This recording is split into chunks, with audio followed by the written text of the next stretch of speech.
गंजाम जिलार ब्रह्मपुर स्थित माँ बुढ़ी ठाकुराणी यात्रा विश्व प्रसिद्ध प्रति 2 वर्ष को थरे अनुष्ठित हो जाउछि। पूर्वथर 2023 मसीह माँ बुढ़ी ठाकुराणी यात्रा अनुष्ठित होइतिला। पुणी 2025 अर्थात एही वर्ष माँ बुढ़ी ठाकुराणी यात्रा अनुष्ठित हेबाकू जाउछि, जहा फल आज अर्थात तारीख मार्च 12 तारीख दिन एथिपाई माँ बुढ़ी ठाकुराणी यात्रा निमंते आज शुभखुंटी स्थापना होइतिला। एही अवसर रे देशी बेहेरा साई मध्यरे देशी बेहेरांक उपस्थिति रे आज शुभखुंटी स्थापना होइतिला।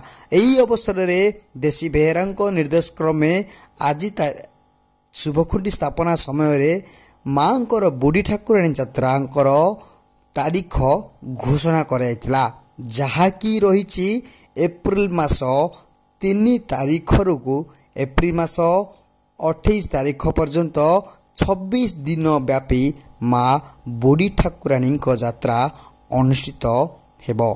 एही अवसर रे माँ निज बापा घर को आसिबे मात्र 26 दिन पाई। एही 26 दिन रे ब्रह्मपुर सहर बहु महा आडंबर रे माँ को यात्रा पाई निर्देश क्रमे एक महोत्सव सहित एक आध्यात्मिक परिवेश सृष्टि करिवार परिलिखित हेबो। एही यात्रा एही वर्ष 26 दिन व्यापी परिलिखित हबो, जहाँकि देशी बेहेरा साई रे देशी बेहेरांक निर्देश क्रमे आज तारीख घोषणा करेछि।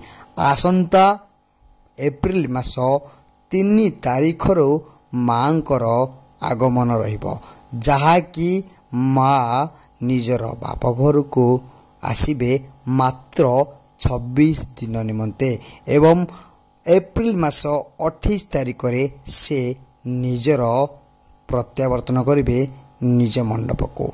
एथि निमंते आज शुभखुंटी स्थापना होइतिला एवं आज ठारू माँकर अस्थायी मंडपर कार्य